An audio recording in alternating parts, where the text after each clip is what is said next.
All right, hello wine drinking people. Today is Tuesday, July 16th, getting ready for another busy week of drinking here at the Wine Watch. And of course, we've got some events at other places, Cafe Maxx every other Wednesday night. So that means tomorrow night we've got wines from South Africa, one of the old world producing wine regions that, most people don't realize the wines of South Africa.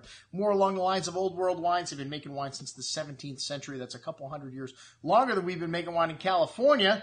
Anyways, we have got a Thai cooking class, Thai and Japanese food on Thursday night. And then Friday night, we've got our Priorat tasting here in the store. That's what we're here to promote today. All of our Priorat events just seem like they all clobbed up together this year. We've got two events next week, Tuesday night at the Edge Steak and Bar. We get an event there every other Tuesday night. And then Wednesday night, getting caught up here because of the July 4th holiday, we're back at Cafe Maxx again.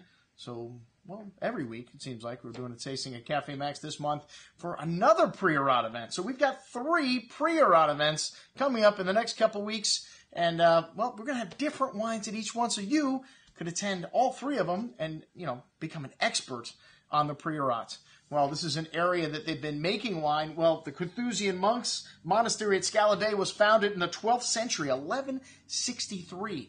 And they terraced the hillsides back then, and it's incredible. I remember my first visit to the Priorat over 10 years ago with Eric Solomon, and you could see some of these abandoned hillsides.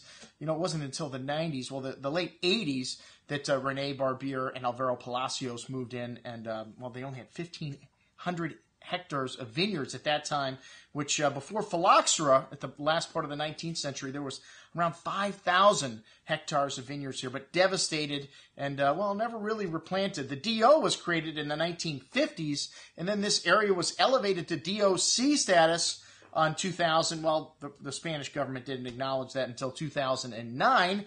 But, Spain is a collection of different provinces. And, if you're from the area where the Priorat's at, Catalonia, you will say we're Catalan. You don't say you're Spanish. So we have decided to include in our tasting this Friday, in addition to the wines of the Priorat, and we've got a lot of new wine, stuff that you've never had before, in addition to some old favorites. We'll have our friend Eric Solomon's wines here on the table. He's got one of the best collection of wines from the Priorat available in the marketplace. And like I said, a lot of new and exciting stuff. There's around 5,000 hectares planted today, so back up to where they were before phylloxera hit. The 2 main grapes here, Grenache and Carignan. And we just had Alvaro Palacios in, and he said the reason he went to the Priorat because he looked all over Spain, and he said this is an area where you can find 2 things that you need to make old vines, to make great wines. One of them being old vines, and then a bunch of different unique vineyard plots, different exposures, and different soil types. Well, you get a lot of schist and licorel is the main soil type in the Priorat. But geographically a rather small area, but making some of Spain's greatest wines. Check it out. Everything we're going to be serving at our Priorat tasting here at the store Friday night. I've also included the wines we're going to be tasting Tuesday night at the Edge Steak and Bar at our Priorat tasting a week from tonight, and then at Cafe Maxx the following night. So a crash course in the Priorat here the next week and a half or so. Check it out. I'm your host. And also, I have included all the wines in the store available from the Priorat. So check it out. I'm your host, Andrew Lampasoni, signing off for the Wine Watch, saying remember, always drink the good stuff first.